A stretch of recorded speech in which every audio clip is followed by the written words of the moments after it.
Hi everyone. Today I'm doing a share of my first few pages of my Documented Life 2015. I've blogged about this already, but I know not everybody goes and reads blogs, so I figured I would do a visual video. This is the cover. I didn't want to do too much work on the cover because as you're going throughout the year and working on your pages, splits and splats may show up on it and ruin what you put on there. So I figured if I just started off with a little bit of something, then I could allow those bits and pieces that get stuck to it to enhance what I already have. And in keeping in mind with that, I chose to put, these are thickers, and they are canvas letters. I don't know if you can see the canvas portion on it, but they obviously will soak up inks and paints and hopefully create a neat effect. Here is another brand of similar letters. These are DIY thickers put out by American Crafts, but they have the canvas. So this was at Tuesday Morning, so they're really easy to find if you're interested in something like that. I think the regular scrapbook type stores and the craft and hobby stores probably still have those kind of things somewhere in there. I have not colored the band. I think I will eventually do it some kind of complementary blue color to match what's on here. Or maybe I'll go black. Another thing I had done, let me just say that this light portion here was done with gesso, and then this portion here was done with two different shades of cobalt and or teal from a couple of companies. I don't remember which companies they were that I picked out of my stash, but I also had some stencils that I had received, well not received, purchased from, I think it was Tuesday Mornings. They had a bunch of different stencils there and I had cut them apart. And so you can just see, I did this with Distress ink through the stencil, and that one symbolizes happy. This one symbolizes love. And then on the back, let me show you a full spread hopefully here. There you go. So I did the whole thing the same way. And then this one here says lucky, and this one says peace. I figured those were really good things to remember for the new year that I would like to have in my life. And as I get later on in the year with, whatever might end up on here, I think at some point I will outline these maybe with a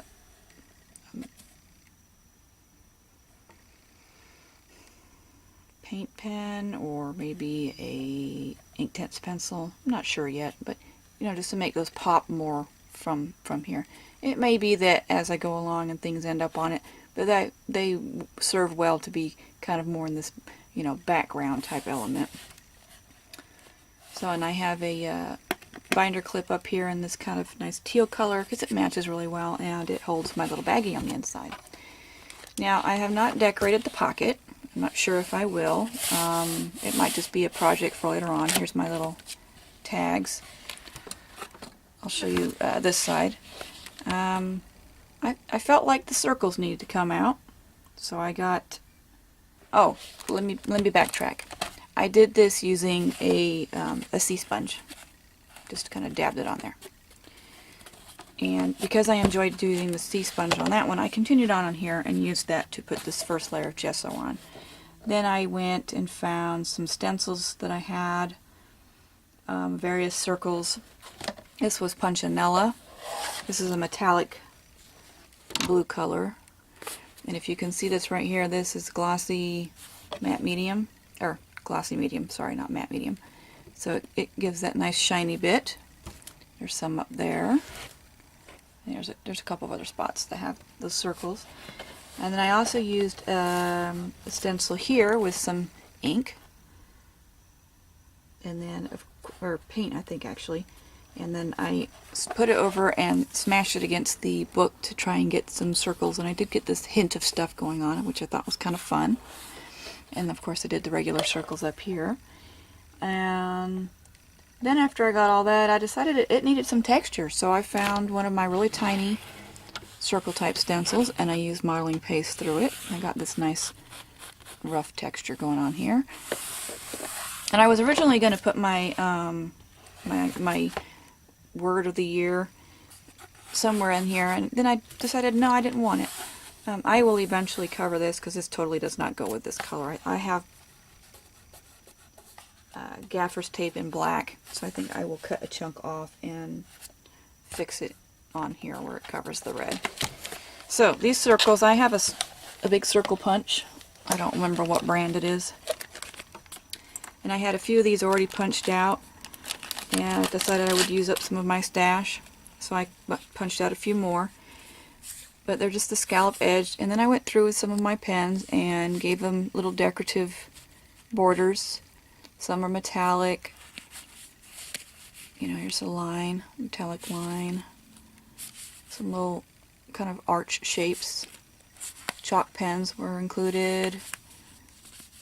Little polka dots. Just some edging, you know, just to give something to the edge of each of the shapes so that they stood out from whatever they might be attached to.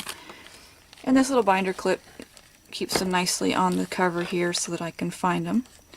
And what I'm using those for is to write down the weekly prompt and you know, quote. So I decorated the background of the page using gelatos, and I started up in this corner over here with yellow, and you can just barely see it because I've covered it with one of the weekly tags, and the orange, and then goes into some of the pinks and reds, and then to the purples and violet, and then down here into this corner with some of the blues. And then I went around the whole page using a, I don't remember which brand marker it was. It was a black marker, obviously, and created this nice little border. And I think I might go back through later and add white in the gaps, but if I don't, I'll still be happy because the color shows through there. So then as each week comes along and I have the prompt and the quote, I'm writing them on here so I can show what I've been doing. So week 1 was goal setting and to use some book text. Week 2 was using gesso and the blank page, and the quote was beginning is always today. This week is week 3 and I haven't started that yet, but it says the color wheel, and the quote was, I found I could say things with color and shapes that I couldn't say any other way, and that was Georgia O'Keeffe. Now this gave me the idea of you know, using my color wheel in a way, and I did purchase a color wheel a while back, so I know how to actually do that, because it's actually not as easy as it may sound. So I'm going to utilize that, and I'm going to do some shapes on here, because I have lots of stencils that provide, you know, just a shape. And I thought maybe I could do a kind of a mirror image of the shape, and then also a mirror image of the color off the color wheel somehow. So I thought that would be kind of fun. But I want to use a different shape than I've already had, so maybe I'll go with triangles and hexagons. I do have a lot of hexagon sticker type shapes and chipboard pieces that I think would be really fun to incorporate into this prompt. But we will get to that one in the next video. So to go with the first week with the goal setting and using some book text, I went this way. And then goal setting, that someone had also mentioned something to do with the word. So my word is for the year is completion, and I also am using that on this page because it really is a goal. Each of these tags contains information of something that I feel I need to work on this year in completing. This side is mostly art related and could happen more short term, and this side is more of a long term and may or may not necessarily be art related. Like this one in particular refers to how much weight I would like to lose and my goal of being more healthy eating and lifestyle, so obviously that includes exercise. This one says get organized and stay that way.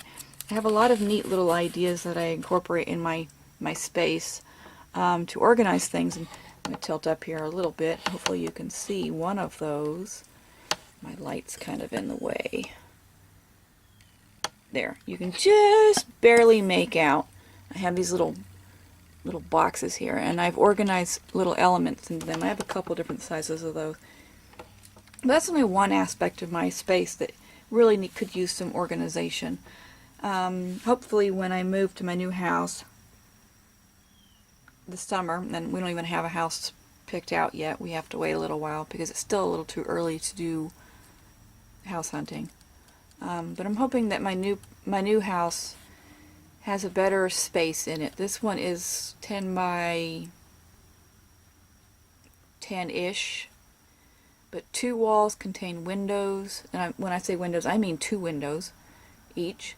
One wall, the whole wall is mostly windows. So there's certain things you just can't put in front of a window. You're ruining all your light source.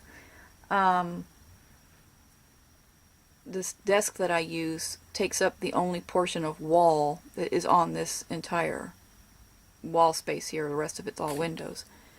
And then my 2 other walls of the room each contain a door, and they can't be covered, and neither one of them is a closet. So I'm hoping that the next space maybe is a little longer or a little wider, you know, something more than just a 10 by 10. Oh, and another issue I have is a sloped ceiling in this room, so you can't go very high in certain spots. And one of the one wall that's actually the largest wall is concrete, so I can't hang anything on it. So it's just been a very frustrating room to have space in. So I'm hoping the next place is a little more competently arranged so that I can organize my things. So obviously that's more of a long-term goal, and keeping it a long-term means that I want to stay organized. Same with the getting healthy. So to utilize the book text portion of the prompt, I really didn't feel like taking papers and ripping them up and adding them to the page. So I had gone through my stash and I found that I had these little sticker frames that contain book text. So I figured that covered that perfectly.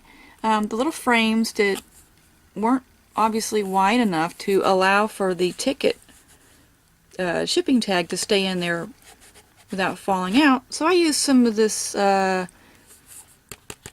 vellum paper that had these little dots that happened to have the same color as the background colors I used to fill in that void so that the ticket would stay in there properly. And I had these cute little glitter alphabet stickers and that included numbers, so I used those on each of the different little pockets.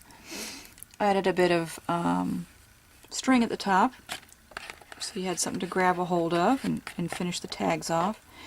And also in my stash I have more alphabet than I really need in life, and I found these chipboard stickers that also had the book text. This is more of a script, so I used those in a you know, banner kind of fashion, I guess you could say.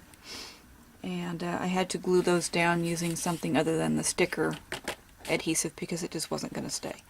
Then I went around each of the letters with my Pitt pen, and I don't know how well you can see that. You can kind of see it there on the M on the right hand side, just to give it a little bit of shadow to, you know, blend it in with the page. And I do believe I went around the edge with some Distress ink as well. It's this darker bit of gray. If you want to know more about this, you can look at my blog, which I do believe is linked in my banner elements, where you can click on to find my Facebook and my Instagram. I think those are all up there. So I'm really pleased with how this turned out.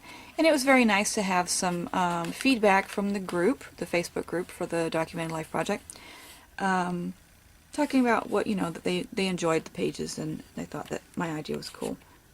Not that you really need validation from other people for your work, but it is always nice to receive feedback that makes you feel good about what you've accomplished, that other people are enjoying the way it looks as well as yourself.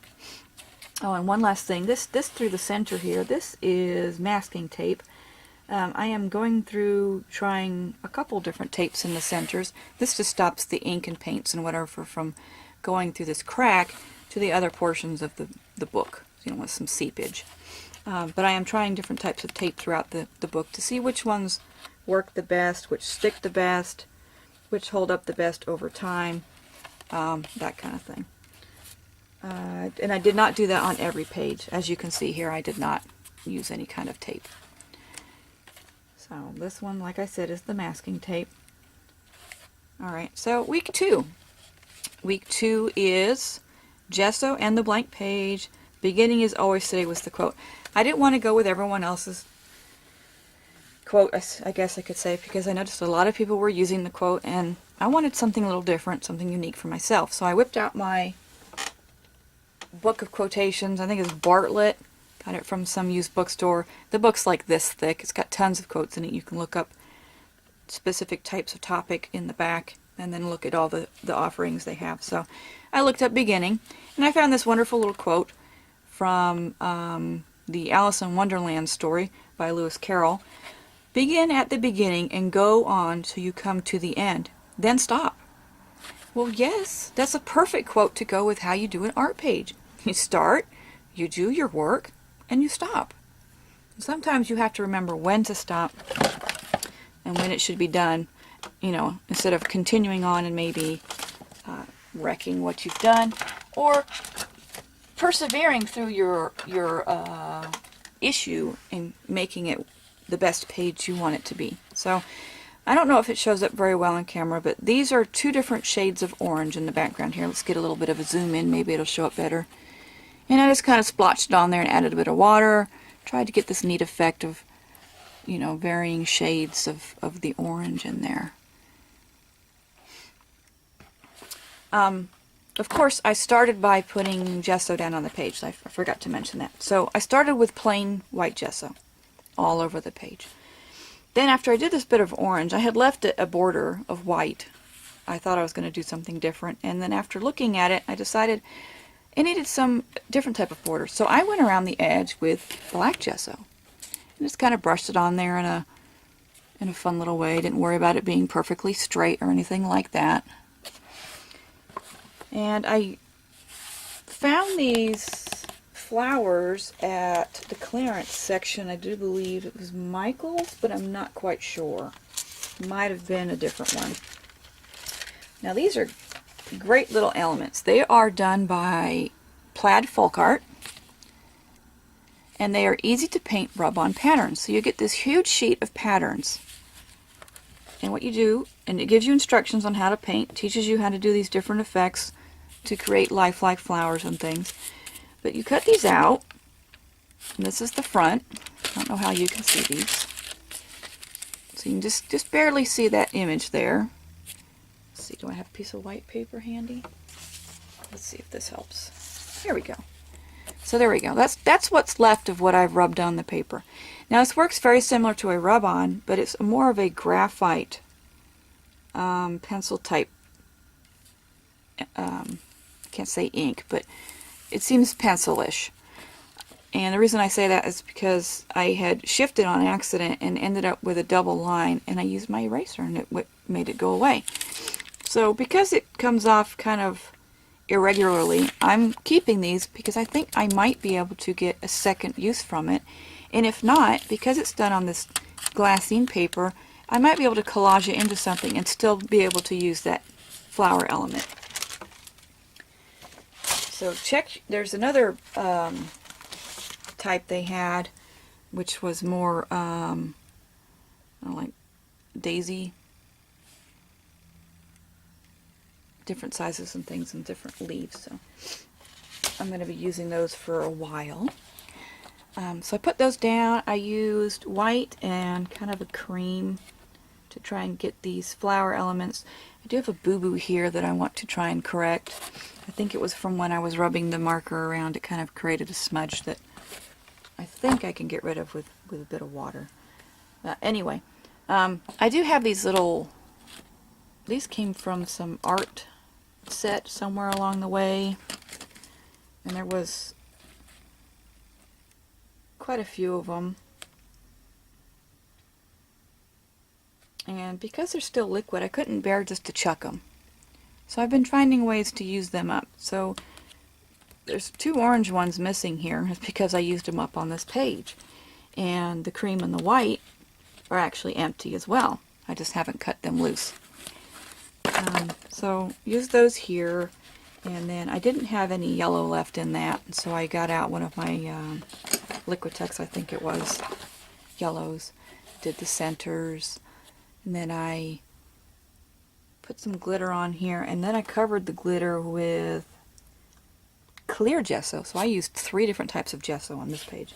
And then I had these chunky glitters that came in these little tiny glass vials from the nail polish section of Dollar Tree. They've got some cute little, I have them right in front of me. Let me grab it. And then you can see exactly what I'm talking about without being confused. I have these cute little bottles. And some are glitter, some are big chunky glitter. Some are shapes, like these ones right here are star shapes.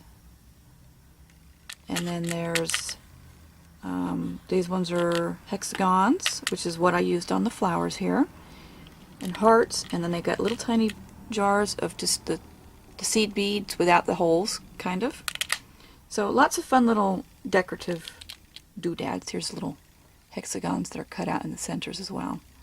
And after these are empty, these bottles will be fun to use for other projects. But you get 6 of them, I think it was, for $1. And like I said before, they're for nail art to stick into your wet fingernail polish, but I obviously don't do my nails. They break so often, they're floppy, I just don't see the point. So anyway, I adhere some of these using that clear gesso. Then after I had the flowers the way I wanted, they needed something else, so I went back with a pen. And as I was going along, I made an error, missed where I wanted to draw, and it made a little scribbly, so I just decided that I needed to do that on purpose. And I really like how it turned out with a little bit of a scribbly edging of the flowers here. And then I used 2 different colors of my Faber-Castell Big Brush Pit Pens. I used the darker color first and then came back in with the lighter. I think it was an orange. I'm not going to dig out exactly which colors they were, but after I got the orange on there, I just kind of did a bit of a smudging. And I really like how that made the flowers look on the page. And after that, when I finished all those flowers, it's when I decided to come up with my quote. So I found that, and then I started stamping it because I don't like my penmanship and I wanted it to look nice. So I decided that because beginning was part of the prompt for the week, that I wanted that word to be bigger. So I chose begin to be bigger because beginning would not have fit using this font.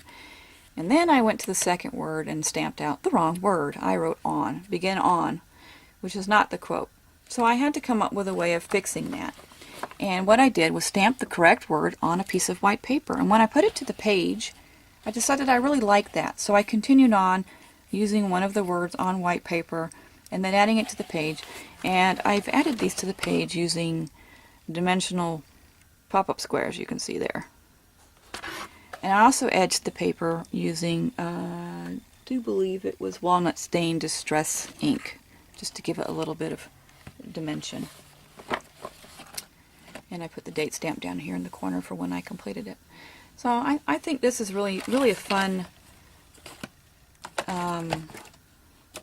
course to be involved with. It is free if you haven't heard of it before. I will put links for it in the bottom so you can find it. And I really like that it helps give you a starting point on what to do, give you a little bit of an idea of what your page possibly should be about. And you obviously don't have to follow their guidelines on, or prompts I mean, on what to do on each page, but it definitely helps when you're feeling a little challenged in the inspiration department. And it definitely helps to scroll down through all their wonderful pictures that other people have done to give you an idea of maybe where you want to go. Because I know scrolling through those pictures definitely gave me the idea of not using the same quote. I wanted something unique. So this really was nice. And I just think it's kind of funny too, because, well, yeah, you start and then you stop. Kismet.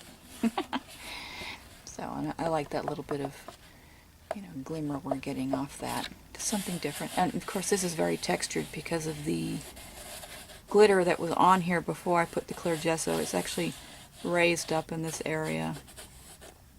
I glopped it on nice and thick. So here's my next blank page. I'm going to put some type of tape. It might be the micropore tape. This is something I've heard it's fun to use on these pages because it's a fabric. It's kind of like washi but not. And I also have the clear white artist tape, so that's going to be something to utilize on this page as well. Now, this prompt came out today, so I'm not quite sure when I want to start on it, but I do think, like I said before, I want to try and do something with those shapes that were mentioned. Maybe I'll do some texture paste through shapes on stencils. I have these artsy colored texture. There's this color, a pink and a teal. Do something with those, so it should be lots of fun. I hope you've enjoyed seeing my first few pages of my Documented Life book, and I will definitely continue to share a few pages at a time, and I hope this wasn't too long of talking about my book. And if you're not already a subscriber, please do subscribe by clicking that button, liking the video so other people can see it, and hopefully come check out my page as well, or my YouTube channel I should say. Please feel free to comment with any questions or suggestions or tips and tricks or anything you want to share, and thank you for watching. Have a great day. Bye.